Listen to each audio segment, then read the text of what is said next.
Cerita kali ini dikirimkan oleh seorang mahasiswi, di mana dia menceritakan masa-masa perjuangannya menghadapi bully, pengkhianatan, dan juga kehilangan orang-orang yang dia sayang.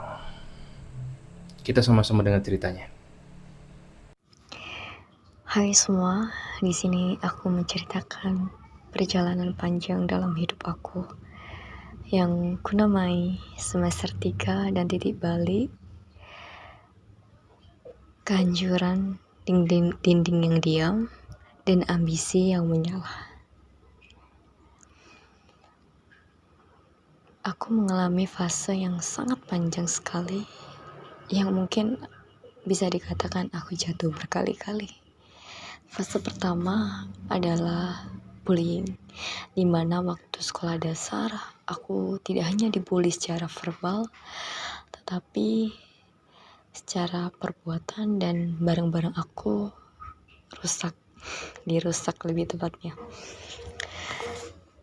Aku mengalami pukulan dan juga tendangan, itu sudah lumrah aku dapatkan, dan tas aku dibuang di selokan, sepatu aku juga dibuang di selokan, sepeda aku sengaja diinjak dengan keras, dan keranjang aku sering rusak.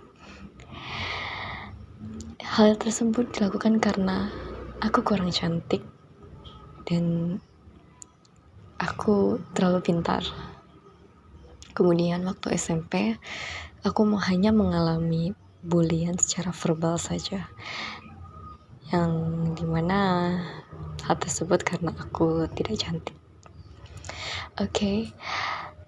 Waktu SMA semua berjalan lancar, walaupun waktu SMA ada drama tapi tidak sampai membuat mental aku hancur.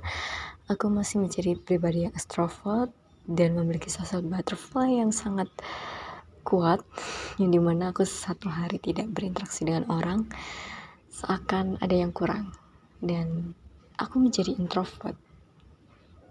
Hal tersebut terjadi sejak COVID-19, yang dimana aku mempunyai mimpi masuk universitas impian. Karena COVID, akhirnya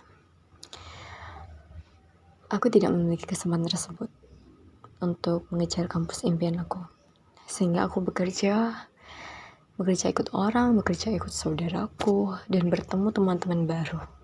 Dan teman-teman baru ini mengkhianati aku.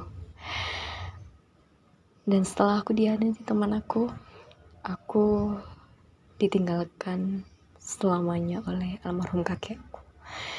Hal tersebut membuat aku frustasi, putus asa, dan selama 1 tahun setiap malam aku selalu menangis, karena kakek itu sosok yang paling penting dalam hidup aku.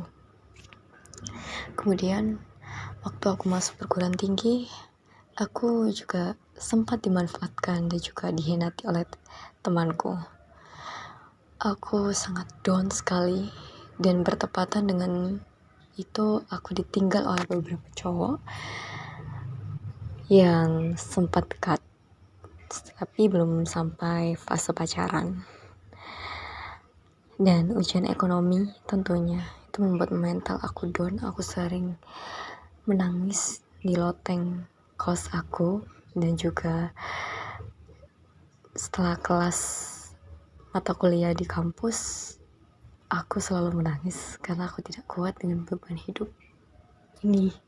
Kenapa setelah semua orang meninggalkan aku, ada ujian-ujian yang harus aku dapatkan. Dan ketika semester 3 aku menemukan jati diri aku.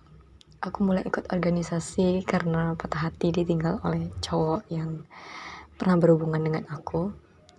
Aku dipercaya oleh teman-teman aku untuk menjadi penanggung jawab event besar, dan itu menjadi titik balik aku percaya diri dan percaya bahwa diriku bisa, tidak insecure, tidak overthinking, dan tidak merasa rendah diri. Kemudian aku mulai aktif mengikuti seminar dan diskusi tanpa ada rasa malu sedikit pun. Dan meskipun aku tidak se-extrovert dulu, setidaknya aku masih bisa berinteraksi dengan orang tanpa rasa takut.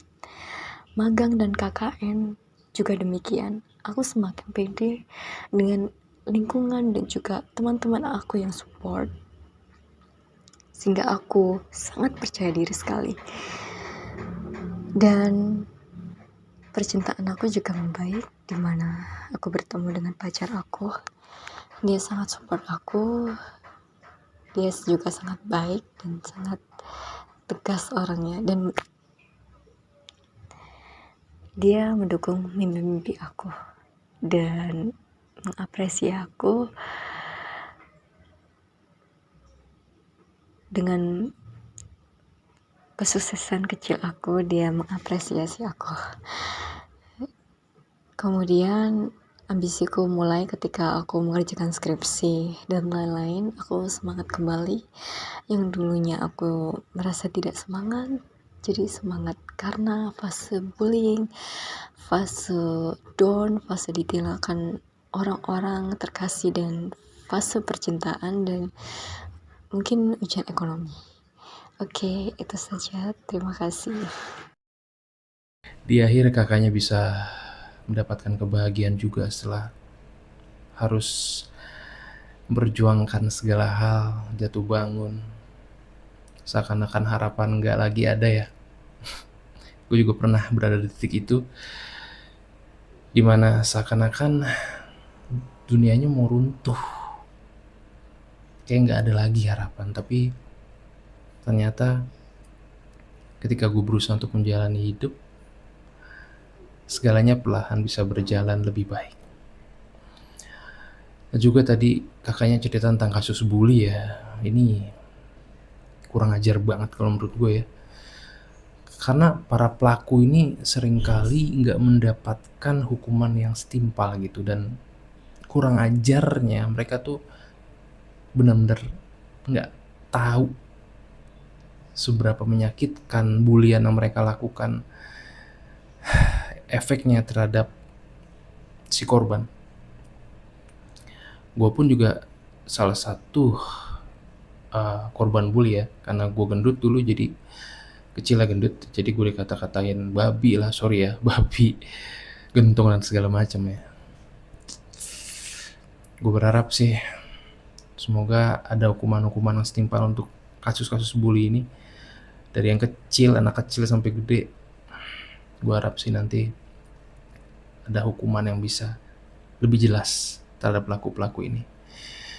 Dan untuk kakaknya, I'm happy for you. Semoga ke depan segala peruntukan akan selalu semakin menyertai waktu dan kehidupan kakak ya. Dimudahkan segala urusan dan cita-citanya. Amin.